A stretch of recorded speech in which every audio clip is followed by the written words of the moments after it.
everybody, this is Judy at Judy in the Kitchen. Today I'm going to show you how to grow your own mung bean sprouts in a very simple way in a jar, and we're going to go from start to harvest.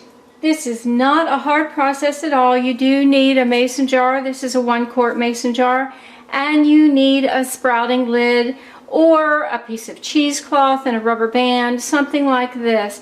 I like this one, this lid for mung beans, because it's got pretty good size holes in there, yet they're small enough so the mung beans will not come through. So now I've got 1/2 cup of mung beans here, dried. These are definitely designated for sprouting, but you could use regular mung beans. The ones that are designated for sprouting may have a better germination rate than those that were not, but there's nothing wrong with using the others. So first thing you want to do is soak them. And we're just pouring some water in there so that we can give them a good rinse. Drain them. I like to give them a second rinse. Drain it. Then we're going to fill this jar. Or not fill the jar, but we're going to add some water to this jar. So now they need to soak, and they can soak anywhere from 6 to 8 up to 12 hours.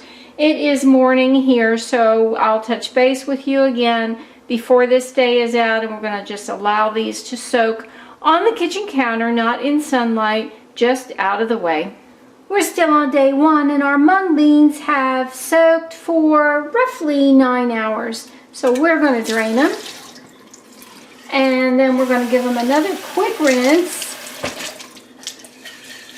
And then we're going to drain them again for a little while, about 15 minutes or so, like this, at a 45-degree angle. And then I'm going to spread them out like this and just lay them on the counter for the night. And then in the morning, we're going to water them again, and I'll show you what they look like in the morning. It's the morning of day 2, and we have our mung beans here that are ready for a drink. We don't see any change in them yet, and that's normal. We're just going to give them a drink of water, swirl them around a tad, drain it out, and I'm going to let them drain like this at an angle for 15 minutes or so, and then again I'm going to lay them on their side like that on the kitchen counter. These do not need to go in light. I'm not worried about keeping them in dark or anything like that. I just don't put them in sunlight or bright light in any way, and we're just allowing them to get started and wake up a little bit. And we're going to do this again at the end of the day, twice a day, until they start to sprout for us. It's the morning of day 3, and you can see that we have some little tails forming in there.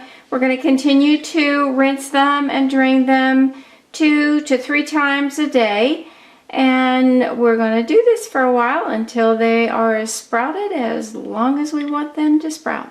Good morning, everybody. It is early on day 4, and I want you to see we have a lot of tails here, and this is when I usually call them done, but you can keep it going for quite a bit longer. And just for your sake, I'm going to allow them to grow another day or 2, but you can see why I didn't want to put more than a 1/2 cup of sprouts in the jar, because it's starting to really fill up.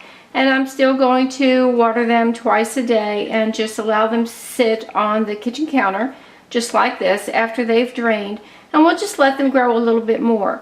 Now at this point, like I said, you can harvest them, and some people will eat them raw just like this, but I prefer to boil them a little while, just not for very long, even if it's just 5 minutes.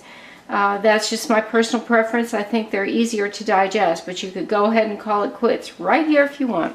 It's the morning of day 5, and you see we have very long roots on our mung beans, so I'm calling it quits. These are done. You can see my jar really is full, and so you can go ahead and put these in a container in the refrigerator, and you can eat them raw, or you can cook them. I prefer to boil them just briefly, even if it's up to 5 minutes. It really doesn't take a lot, but I do prefer to do that. I think it makes them easier to digest. The choice is yours on that, but this is the easiest way to sprout mung beans that I know of, and I do hope this helps you out. Let me know if you have any questions or comments below. This is Judy at Judy in the Kitchen. Bye for now.